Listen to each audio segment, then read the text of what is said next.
देख कालिया, 5 वर्ष पहले जो साजिश हम दोनों ने मिलकर रची थी, हम उसमें सफल हुए और तुम भी अपने मकसद में कामयाब हुए। लेकिन अब तुम्हें अपना वादा भी पूरा करना होगा। कल अमावस्या की काली रात है और तुम्हें उस मुकुट को किसी भी कीमत पर मुझे ला कर देना होगा। अरे हाँ बंटी, लेकिन मुझे तो पता नहीं कि वो मुकुट कहाँ पर है। तुम्हारे उस लंगड़े भाई को पता है। तुम उस पर इतना जुल्म करो जिससे वो शक्ति वाला मुकुट तुम्हें देने पर मजबूर हो जाए। बंटी और कालिया जब ये बातें कर रहे थे तो एक गाय ने सब सुन लिया। नहीं नहीं, हमसे ये क्या अन्याय हो गया। कालिया की बुनी साजिश के जाल को हम समझ नहीं पाए।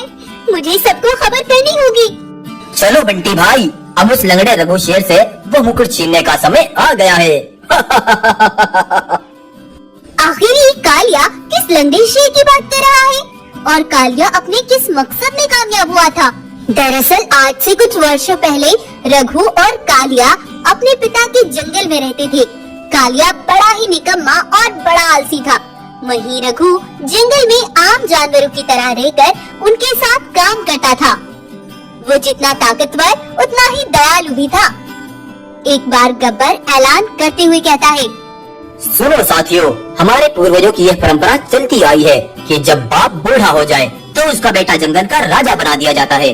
कल सूर्य निकलने से पहले मैं अपने दोनों बेटों में से किसी एक को जंगल का राजा घोषित कर दूंगा।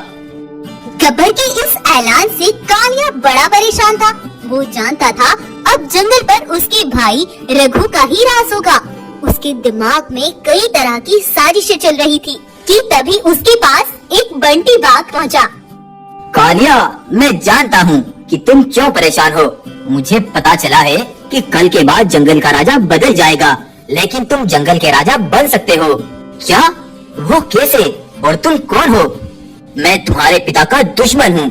अब से कुछ साल पहले मेरे पास एक शक्तिशाली मुकुट था जिससे मैं जब चाहे जिसे चाहे मारकर खा जाया करता था। लेकिन एक बार तुम्हारे पिता गब्बर ने मुझे शिकार करते देख लिया और मुझे मारकर बेहोश कर दिया और मेरा वो मुकुट मुझसे छीन लिया। तुम्हें मेरा वो मुकुट मुझे किसी भी तरह करके अमावस्या की रात तक देना होगा। लेकिन इससे मुझे क्या फायदा होगा?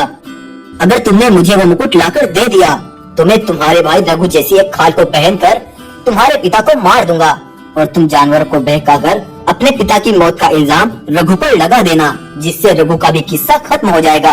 इससे तुम्हें भी फायदा होगा और मुझे भी।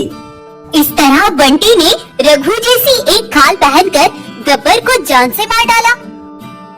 और कालिया ने जब सभी जानवरों को ये दिखाया तो सभी जानवर भड़क उठे। रघु की महानता के सब किस्से झूठे निकले। कल तक भी इंतजार नहीं किया, राजा बनने के चक्कर में अपने पिता को ही मार डाला। हमारे महाराज को हमारी ही आंखों के सामने मार रहा है।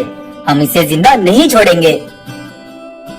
शांत हो जाओ साथियों, अभी रघु बहुत खूंखार बन रहा है और मैं नहीं चाहता मेरे जंगल के बेगुनाह जानवर इसका शिकार बने। थोड़ी देर बाद मैं इससे निपट लूंगा। थोड़ी देर बाद जब असली रघु अपने जंगल वापस लौटा तो सारे जानवरों ने उसे चारों तरफ से घेर लिया और उस पर बहुत वार किए। रघु के भाई कालिया ने उसकी टांगें काट दी।